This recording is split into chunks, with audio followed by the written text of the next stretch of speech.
Former President Barack Obama delivered a powerful critique of current administrative actions during a speech at Hamilton College in Clinton, New York, highlighting mounting threats to academic freedom, democratic values, and institutional independence. His address painted a stark picture of a political landscape where defending progressive values may require tangible sacrifices from individuals and organizations alike. Obama emphasized how the current political climate marks a departure from previous decades, noting that supporting progressive causes, social justice, or free speech previously came with minimal personal cost. It has been easy during most of our lifetimes to say you're a progressive, or say you're for social justice, or say you're for free speech, and not have to pay a price for it, he observed, suggesting this era of comfortable advocacy is ending. The former president expressed grave concern about the current administration's approach to international relations,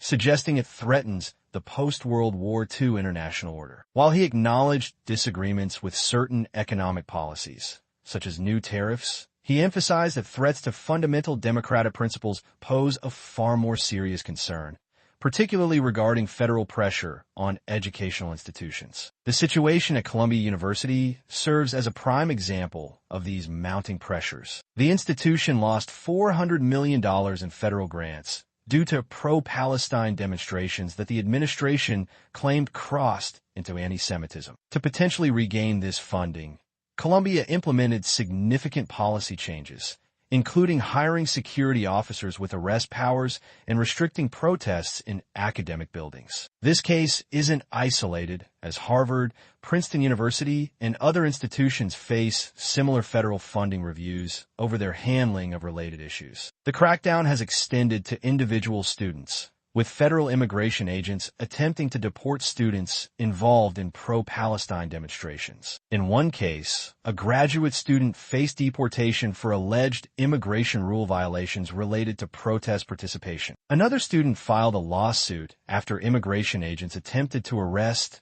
and deport her following similar demonstrations. Obama specifically addressed universities' responses to these pressures, encouraging them to stand firm against governmental intimidation. He suggested institutions should be prepared to rely on their endowments if necessary.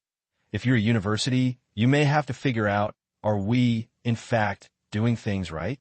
Have we, in fact, violated our own values? Our own code violated the law in some fashion?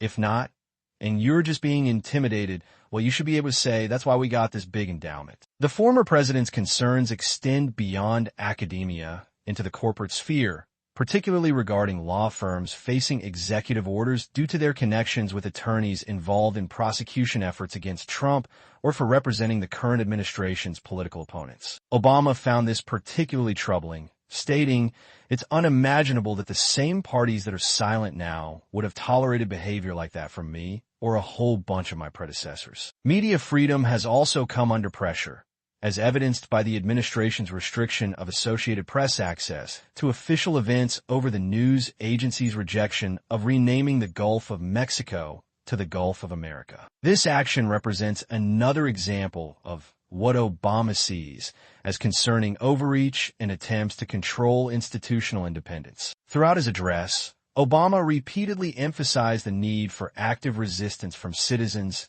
educational institutions, and organizations. "It is up to all of us to fix this," he declared, including the citizen, the ordinary person who says, "No, that's not right." His message stressed that passive support for democratic values is no longer sufficient in the current political climate. The former president's core message crystallized around the need for concrete action. Now we're at one of those moments where, you know what? It's not enough just to say you're for something. You may actually have to do something. This statement encapsulates his broader message about the necessity of active engagement in defending democratic institutions and values, even when such defense comes at a personal or institutional cost. Obama's speech ultimately serves as both a warning and a call to action, suggesting that maintaining democratic values in the current political climate may require more than verbal support. It may demand concrete action and sacrifice from citizens, educational institutions, and corporations alike. His message emphasizes the critical importance of standing firm in defense of democratic principles, even when faced with significant pressure or potential consequences.